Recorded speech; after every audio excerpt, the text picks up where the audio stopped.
यकीनन याकूतपुरी के अंदर तरक्याती काम होना है। यहाँ सबसे बड़ा मसला नालों का मसला है, क्योंकि एक नेचुरल फ्लो है जो चंद्रायन गुट्टा, ललिताबाग, उप्पुगुड़ा, भवानी नगर, लक्ष्मण नगर, भवानी नगर तालाब कट्टे से होता हुआ दबीपुरे से आकर यहाँ आगे होता हुआ मूसा नदी तक नाला जाता है, जिसकी वजह से बारिश के अंदर नाले ओवरफ्लो होकर वहां पर बैठते हैं। इसका सबसे बड़ा मसला है। याकूतपुरी में सबसे बड़ा मसला अगर कोई है तो नाले और कचरे साफ कराना, मच्छरों को भगाना, और ये अहम काम यहाँ पर है। और ये काम करने में पाशा काजी साहब मुसलसल 5 साल में उसको समझने में रह गए। मैं जब तालाब चंचलम का कारपोरेटर था, पाशा साहब आके बोले ये कैसा तालाब चंचलम है, मेरे को आज तक समझ में नहीं आया, ये भूल भुलैया है, बारिश रास्ते हैं, इधर से गए तो उधर निकलते, उधर से गए तो इधर निकलते। और लेबर के लिए सुबह फजर की नमाज पढ़ के बैठता ही फोन आ जाता, पाशा व लेबर की जरूरत है, पाशा व लेबर की जरूरत है। तो 5 बरस पाशा काजी साहब के ये नाले, मोरी और डिसेल्टिंग, रिटर्निंग वॉल और इसको फूलों को साफ करवाने में निकल गए। तो दिन तमाम फिर कर पाशा काजी साहब ये काम करवाते रहे। तो शाम होते ही नातिया महफिल में आशिकाए रसूल गुलाम मुस्तफा बुला लेते, 2-2 बजे रात तक पाशा के उसमें गुजर जाते। तो कई और काम के हमने वादे किए थे। मेरे भाई बार बार पूछते, अरे मियाँ तुम 2018 में तकरीर करे थे याकूतपुरे में ये होगा वो होगा, अब तक कुछ नहीं हुआ। सितंबर की देखिए आप पाशा के साथ ये हो ही रहा था कि कोरोना और लॉकडाउन आ गया। कोरोना लॉकडाउन के अंदर भाग गए, बच गई, पूरा साल उसमें निकल गया, वो खत्म ही नहीं हुआ कि रेंज एंड फ्लैश आ गया, फिर उसके अंदर परेशानियों में वक्त गुजर गया। तो फिर इस तरीके से आज यकीनन यहाँ बहुत सारे काम हैं। याकूतपुरा तेलंगाना का इस वक्त पसमानदा हल्का बन चुका है, इसका हमें एहसास है। उसकी वजह क्या है कि यहाँ कोई प्राइमरी हाई स्कूल जाती बिल्डिंग में नहीं है, यहाँ पर कोई junior college, degree college girls के लिए नहीं, यहाँ पर कोई फायर स्टेशन नहीं है, पोस्ट ऑफिस नहीं है, पार्क नहीं है, प्लेग्राउंड नहीं है, एक बस 82 चलती थी वो भी बंद हो चुकी है। यहाँ पर इन तमाम चीजों की जरूरत है। और सबसे बड़ी बात, यहाँ एरिया हॉस्पिटल नहीं है। जाफर से मेरा साहब आप सुनकर ताजुब होगा, तो 4 दवाखानों के चेयरमैन है डेवलपमेंट कमेटी के, एक नीलोफर एरिया हॉस्पिटल, एक नारपल्ली एरिया हॉस्पिटल, और एक मेहदी नवाज जंग MNJ कैंसर हॉस्पिटल, और सरोजनी देवी आई हॉस्पिटल। अगर चाहे तो यहाँ पर भी एक एरिया हॉस्पिटल लगा सकते हैं। आपसे ये राज की बात कह दूंगा, वो मौजूद नहीं है, उनको आप पकड़िए, फौरी उनसे काम लीजिए। उनकी बहुत अच्छा मुकाम है एरिया MNJ कैंसर हॉस्पिटल में, नीलोफर हॉस्पिटल में, नामपल्ली एरिया हॉस्पिटल में, और सरोजनी देवी हॉस्पिटल में। अगर खुदा ना खास्ता किसी रिश्तेदार को कैंसर हुआ तो वो एक फोन करेंगे आपके लिए, आप जाइए, पूरा टेस्ट हो जाएगा कि कैंसर क्या स्टेज में है, उसको कितने इलाज की जरूरत है, उसकी क्या जरूरत है, कैंसर हॉस्पिटल में पूरा इलाज किया जाता है। नीलोफर में तेलंगाना और मैं तो कहूंगा एशिया का बच्चों का सरकारी सबसे बड़ा दवाखाना अगर कोई है तो वो नीलोफर हॉस्पिटल है। इनके दौर में काफी अच्छे इक्विपमेंट्स वहां पे लगवाए गए हैं। फिर नामपल्ली एरिया हॉस्पिटल, सरोजनी देवी आई हॉस्पिटल है। तो इस तरह हम चाहते हैं कि याकूतपुरे के अंदर भी एक एरिया हॉस्पिटल आए, जैसा मलकपेट में है, गोलकुंडे में है, वो यहाँ पर हॉस्पिटल आए।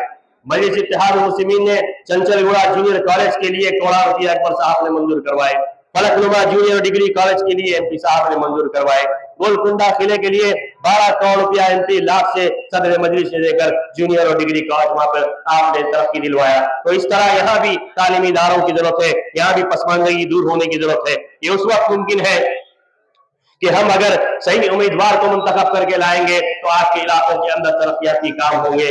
तो आप मेरी अदबन यही गुजारिश है कि आप लोग मुत्तहिदा तौर पर 30 नवंबर को मजलिस इत्तेहाद मुस्लिमीन के उम्मीदवार जाफर हुसैन मेराज को भारी अक्सरियत से कामयाब करिए।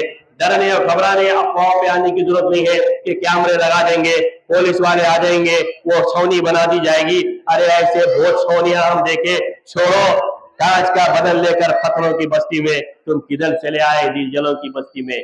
कांच का बदल लेकर खतरों की बस्ती में तुम किधर चले आए दिलजलों की बस्ती में। खंजरों की झनकारें लोरियां सुनाती है, हमने घर बना लिया है कातिलों की बस्ती में। अरे कोई भी आ जाए तो हम डरने वाले नहीं है, हम सुल्तान शाही में रहने वाले हैं।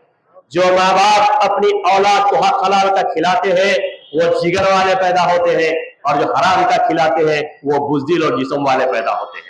तो हम डरने घबराने वाले नहीं है, गरीब जरूर है लेकिन हम जालिम नहीं है, हम हराम का खाने वाले नहीं है, हलाल का रिज़्क़ खाते हैं। हमारे भाई मेहनत करके कमाते हैं और खाते हैं, और वो जज्बा हमारे अंदर है, तो हम डरने और घबराने वाले नहीं है। यासर अरफात साहब हमारे हरदिल अजीज आइकॉन 3 मरतबा याकूतपुरे का इंचार्ज बनाया गया। नामपल्ली में भी जाफर हुसैन मेरा साथ के साथ 2 बार रहे। वो इनकी मिजाज से उनकी मिजाज से अच्छी तरीके से वाकिफ है दोनों। दोनों में बहुत अच्छा कोऑर्डिनेशन है, दोनों एक दूसरे को लेकर चलते साथ में। तो इंतखाबात के दिन वो भी रहेंगे इंशाल्लाह। मिलनसार शख्सियत है हमारे यासर अरफात साहब आपके दरमियान में रहेंगे पोलिंग के दिन। और उनकी खास बात मैं कहूँ कि हालिया जो लॉकडाउन आया था, उस्मान साहब भी तशरीफ फरमाए, उस्मान भाई, जो मुर्तजा नगर, मदीना नगर, यशरफ नगर, भवानी नगर, उमर हमारे रहमत नगर, उमर मस्जिद के अंदर तमाम घरों के अंदर पानी आ चुका था। पानी पंखों तक चले गया था, मैं जिंदगी में कभी नहीं देखा। लोगों के घर में कारपेट, फर्नीचर, बिस्तर, अनाज का सामान तबाह हो गया था। खाने को खाना अनाज नहीं था, पीने को साफ पानी तक नहीं था। ऐसे वक्त में मजलिस इत्तेहाद मुस्लिमीन ने बैरिस्टर असदुद्दीन अवैसी साहब ने लाखों करोड़ की इमदाद किट्स बनाकर भेजे।